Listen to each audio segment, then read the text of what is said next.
જગન્નાથપુરી બાદ દેશની સૌથી મોટી ભગવાન જગન્નાથજીની 149મી ઐતિહાસિક અને પૌરાણિક રથયાત્રા આજે અમદાવાદ શહેરમાં નીકળી છે।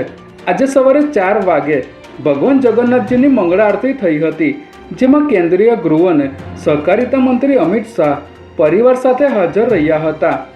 મંગળા આરતી કર્યા બાદ ભગવાનને વિશિષ્ટ ખીચડાનો ભોગ ધરાવાયો હતો, જે બાદ ભગવાન જગન્નાથ, ભાઈ બલરામ અને બહેન સુભદ્રાજીને રથમાં બિરાજમાન કરાયા બાદ મુખ્યમંત્રી ભૂપેન્દ્ર પટેલે પરંપરાગત પહિંદ વિધિ કરી રથયાત્રાને પ્રસ્થાન કરાવ્યું હતું।